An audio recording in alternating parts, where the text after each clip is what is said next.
Hello नमस्कार सत श्री अकाल केम छो कस्से काय केरो हाल है केना छी यहाँ सब कैसन वानी हाउ आर यू कैसे हैं आप लोग क्या बोनाचो मनक्कम खंभा गनी हुकुम केमती अच्छंती की खबर नमस्तो भ्यंग राधे राधे राम राम देवी और सज्जनों।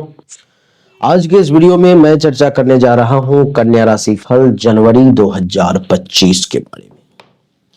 जिस किसी भी व्यक्ति की राशि कन्या है उसका जनवरी 2025 का समय कैसा रहेगा, किस मामले में बढ़िया रहेगा, किस मामले में खराब रहेगा, इसी विषय पर आज हमारी चर्चा होगी। सबसे पहले मैं जिस किसी भी व्यक्ति का आज जन्मदिन है, जिस किसी भी व्यक्ति की आज मैरिज एनिवर्सरी है, उन सभी को मेरे तरफ से बहुत बहुत बधाई, बहुत बहुत शुभकामना और आशीर्वाद कि ईश्वर आपका कल्याण करे। राशिफल को शुरू करने से पहले आप सबको एक जानकारी दे दूं कि हमारा ऑफिस अब दिल्ली में खुल गया है। जो लोग मुझसे ऑफलाइन आकर के कंसल्टेशन लेना चाहते हैं, मिलना चाहते हैं, वो आकर के मिल सकते हैं। जो लोग ऑनलाइन कंसल्टेशन लेना चाहते हैं, फोन पर में भी वीडियो कॉल या ऑडियो कॉल के थ्रू जानकारी चाहते हैं, वो भी ले सकते हैं। दोनों के लिए आपके सामने व्हाट्सएप नंबर है, उस पर मैसेज करें और जानकारी प्राप्त करें। देवी और सज्जनों, कुंडली को समझ लें। सूर्य कुंडली के चौथे भाव में विराजमान है, जो 14 जनवरी तक ये चौथे में रहेंगे। 14 जनवरी के बाद यही सूर्य कुंडली के पंचम भाव में आ जाएंगे। मंगल देवता चौथे भाव में विराजमान है धनु राशि में। 16 जनवरी के बाद कुंडली के पंचम भाव में मकर राशि में आ जाएंगे। बुध देवता कुंडली के चौथे भाव में विराजमान है 4 जनवरी से और पूरे महीने यहीं पे रहेंगे। शुक्र कुंडली के छठे भाव में कुंभ राशि में 28 दिसंबर को आएंगे और पूरे महीने फिर इसी जगह पर में ही वो रहेंगे। इन सब का क्या रिजल्ट होगा, आइए एक एक करके समझते हैं। सूर्य के चौथे भाव में बैठने के कारण इस समय में आपको गुप्त विद्या के तरफ, जो छुपी हुई विद्या है, जिसको लोग कम जानते हैं, कम पढ़ते हैं, जो रहस्यमयी विद्या है, उसके तरफ आपका रुझान ज्यादा बढ़ जाएगा। 14 जनवरी से पहले उन विद्याओं के खोज में आप ज्यादा समय देने लगेंगे, उन विद्याओं को आप ज्यादा पढ़ने, ज्यादा जानने की कोशिश करने लगेंगे। 14 जनवरी से पहले आपको गाड़ी वगैरह चलाने की इच्छा जो है बहुत कम जागृत होगी। गाड़ी वगैरह की तरफ, गाड़ी हो, जमीन हो, मकान हो, इन सब की तरफ आपकी रुचि थोड़ी सी कम हो जाएगी। आप कम से कम उस तरफ झुकाव करेंगे, कम से कम रुझान करेंगे। आपका मन उधर कम जाएगा। उन सुखों को प्राप्त करने की इच्छा जो है आपके मन में कम जागृत होगी।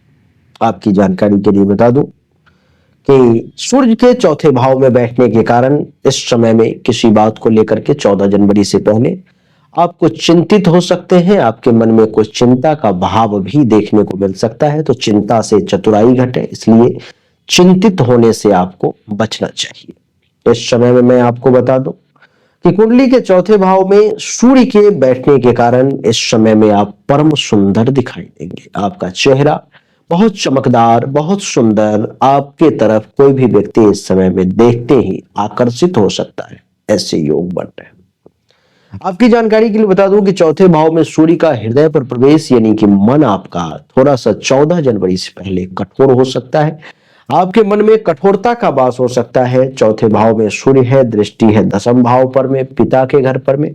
आप कुछ पिता के पैसों का नुकसान भी कर सकते हो। आप कुछ पिता के धन का नुकसान भी करने की योग आपके तरफ से दिखाई दे रहा है। देवी और सज्जनों, कुंडली के चौथे भाव में सूर्य के बैठने के कारण इस समय में आपके जो भाई हैं वो आपसे दुश्मनी करने का प्रयास करेंगे। तो भाइयों से थोड़ा सा सतर्क रहे, थोड़ा सा सावधान रहे तो ज्यादा बढ़िया रहेगा। 14 जनवरी के बाद जब ये सूर्य कुंडली के पंचम भाव में आ जाएंगे, देवी और सज्जनों, मैं इस वीडियो में आपको हेल्थ के बारे में, वेल्थ के बारे में, आपके फैमिली के बारे में, लव के बारे में, बिजनेस, जॉब, मैरिज, स्टूडेंट, सब के लिए बताऊंगा। बस धैर्य के साथ सुनने की कोशिश करें। कहां पर कौन सी बात आ जाए, बाद में आप अगर नहीं सुनेंगे तो पछताएंगे। 14 जनवरी के बाद जब सूर्य कुंडली के पंचम भाव में आ जाएंगे, देवी और सज्जनों, तो पांचवें भाव में सूर्य के आने से क्या होता है कि वो व्यक्ति काफी बुद्धिमान हो जाता है। उसका दिमाग जो है बिल्कुल सही जगह पर में, सही डायरेक्शन में क्लिक करता है। वो जैसा सोचता है, जैसा चाहता है, वैसा वो करने लगता है, उसकी बुद्धि इतनी तेज हो जाती है। नेगेटिव क्या है? पंचम भाव में 14 जनवरी के बाद बैठने के कारण गुस्सा ज्यादा आपको परेशान कर सकता है, तो गुस्से पर में काबू रखें, क्रोध कम करने का प्रयास करें। गुस्सा पर में अगर आपने काबू नहीं रखा तो फिर आपका विशेष तौर पर में ये सूर्य नुकसान कर सकता है। इस समय में पंचम भाव में सूर्य के बैठने के कारण गुस्सा पर में काबू नहीं होगा, कुछ ऐसी चीजें कर दोगे, बोल दोगे, जिसके बाद आपके मन में दुख उत्पन्न हो जाएगा, आपका मन दुखी हो जाएगा। इस समय में पंचम भाव में सूर्य है तो आपका चरित्र बहुत अच्छा रहेगा, आप एक चरित्रवान व्यक्ति के तौर पर में जाने जाएंगे।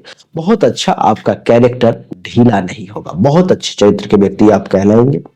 संतान का सुख थोड़ा सा इस समय में कम मिलेगा और कुछ हेल्थ वाइज इशू हल्का फुल्का परेशान कर सकती है, तो इस मामले में थोड़ा सा अपने स्वास्थ्य का, तबीयत का विशेष ध्यान रखें। 14 जनवरी के बाद सूर्य के बाद अगर मंगल की बात करें तो मंगल कुंडली के चौथे भाव में विराजमान है। 16 जनवरी से पहले तक कुंडली के चौथे भाव में मंगल का बैठना यह दर्शाता है कि आपको इस समय में कहीं ना कहीं से कुछ न कुछ विशेष लाभ के प्राप्ति का योग चौथे भाव में बैठा हुआ मंगल जरूर देगा। लाभ युक्त बनाने का 16 जनवरी से पहले मंगल की कोशिश रहेगी। मंगल का चौथे भाव में बैठना यह भी दर्शाता है कि आपके भाई, सूर्य का भी यह दर्शा रहा था और मंगल का भी यह दर्शा रहा है कि आपके भाई बंधु जो है आपके विरोध में आ सकते हैं, आपसे उनको कुछ ईर्ष्या हो सकती है या किसी बात को लेकर के उनके मन में जो है कुछ ऐसी बातें आ सकती हैं जिससे कि वो आपका विरोध कर सकते हैं। इस समय में थोड़ा उस मामले में सावधान रहना पड़ेगा। किसान वर्ग के लोगों के लिए बहुत अच्छा समय है। इस समय में अपने बुद्धि को बड़ा काबू में रखने का प्रयास करें, उग्रता से बचने की कोशिश करें। कोई भी काम 16 जनवरी से पहले ऐसा ना करें जिसमें कि जान का खतरा है, इन ऐसे कामों से आपको बचना चाहिए। आग से, अग्नि तत्व से, इलेक्ट्रॉनिक चीज से 16 जनवरी से पहले बच के रहे। माता का सुख थोड़ा सा कम मिलेगा, वैसे संतान का सुख ज्यादा मिलेगा। इस समय में आपको वाहन का सुख भी मिलने का योग है। सूर्य नहीं चाह रहा कि आपको मिले, लेकिन मंगल आपको देने की कोशिश करेगा। 16 जनवरी के बाद जब यही मंगल चौथे भाव से पंचम भाव में आ जाएंगे तो पांचवें भाव में जैसे ही मंगल आता है तो वो उस व्यक्ति को काफी विद्वान बना देता है। अगर वो व्यक्ति पढ़ा लिखा नहीं भी है फिर भी ऐसी बातें करेगा कि अच्छे अच्छे विद्वान को सोचना पड़ जाएगा, भाई नहीं ये काफी विद्वान है, ये काफी बुद्धिमान है, इसके पास ज्ञान है, ये ज्ञानवान व्यक्ति है। बच्चों के साथ किसी बात को लेकर के टेंशन तनाव हो सकता है। पेट से संबंधित कुछ समस्या आपको परेशान कर सकती है, तो थोड़ा सा सावधान रहे तो ज्यादा बढ़िया रहेगा। मंगल के बाद अगर अब बुध की बात की जाए तो बुध आपके कुंडली के चौथे भाव में है और बुध का चौथे भाव में बैठना देवी और सज्जनों, सबसे पहले चौथा भाव में जिस किसी भी व्यक्ति का बुध बैठ जाए और वो व्यक्ति जिस किसी भी फील्ड में काम करता है उस फील्ड का उसको लोग पंडित मानने लगेंगे, अर्थात विद्वान मानने लगेंगे। लोग कहेंगे कि ये मैथ का पंडित है, ये फिजिक्स का पंडित है, ये एआई का पंडित है, ये अर्थात एआई का ये ज्ञानी है, विद्वान है, इसके पास में एक्सपर्टीज है एआई का, ऐसा लोग कहेंगे। सज्जनों, चौथे भाव में बुध के बैठने के कारण 4 जनवरी के बाद आपको भाग्य का भी अच्छा खासा साथ मिलेगा। भाग्य भरोसे भी कुछ बड़े काम होंगे। वाहन का सुख भी देने का बुध प्रयास करेगा और दान पुण्य करने के भी आपको अवसर जो है अवश्य मिलेंगे। थोड़ा सा शरीर आपका भारी हो सकता है, थोड़े से स्थूल शरीर यानी कि आलसी प्रकृति के व्यक्ति के तौर पर में आप जाने जा सकते हैं।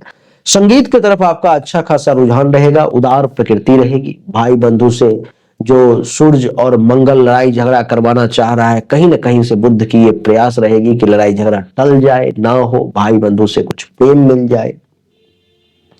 विद्वान के तौर पर में तो आप जाने ही जाएंगे, आपकी नीति भी बहुत अच्छी रहेगी, इसलिए नीतिवान व्यक्ति के तौर पर में भी आप जाने जाएंगे। तो बुध का रिजल्ट आपके लिए इस महीना में बड़ा कमाल का है, बहुत बढ़िया है। अब बात करेंगे देवी और सज्जनों शुक्र की। शुक्र आपके कुंडली के छठे भाव में 28 दिसंबर से ही आ रहे हैं। 28 दिसंबर से छठे भाव में शुक्र के आने के कारण क्या नुकसान होगा, तो जीवन साथी का जो सुख मिलना चाहिए, प्रेमी प्रेमिका का जो सुख मिलना चाहिए, उसमें ये शुक्र कमी लाने की कोशिश करेगा। लेकिन दोस्तों की संख्या को बहुत बढ़ा देगा, चाहे वो महिला मित्र हो या पुरुष मित्र हो, उसकी संख्या बहुत ज्यादा बढ़ जाएगी। दुराचारी व्यक्ति के तौर पर भी आप इस समय में थोड़े से ज्यादा जाने जाएंगे कि आपका आचरण चरित्र थोड़ा खराब है, अच्छा नहीं है। मूत्र से संबंधित रोग, मूत्र रोगी कुछ आपको परेशान कर सकते हैं, यानी कि पेशाब के रास्ते से संबंधित कुछ परेशानी शुक्र के छठे भाव में यहां बैठने के कारण आपको परेशान किया जा सकता है। वैभव को बचा करके चले, पैसे को खर्च करने की कोशिश ना करें। वैसे अपने जीवन साथी के अलावा दूसरी महिलाएं आपको ज्यादा प्रेम करेंगे इस समय में, उसका नजर आपके ऊपर में ज्यादा रहेगा। सज्जनों, आइए अब आपके एक एक विषय पर मैं चर्चा कर लेते हैं। सबसे पहले कि आपका हेल्थ कैसा रहेगा, तो हेल्थ में आपको इस महीने में दो चीजों का विशेष ध्यान रखना है। एक तो पेशाब के रास्ते से संबंधित परेशानी और एक पेट से संबंधित परेशानी, इसका आपको विशेष ध्यान रखना है, नहीं तो आप ज्यादा परेशान हो सकते हैं। वेल्थ की अगर बात करूं तो बुध 4 जनवरी के बाद आपको वेल्थ के मामले में मजबूती देंगे, अच्छा पैसा आपको देने की कोशिश करेंगे, आपके पास ज्यादा से ज्यादा पैसा हो। लेकिन शुक्र आपके पैसे को खर्च करवाने का भी 28 दिसंबर के बाद से ही कोशिश करने लगेगा, तो थोड़ा सा पैसे के खर्च पर में काबू रखें।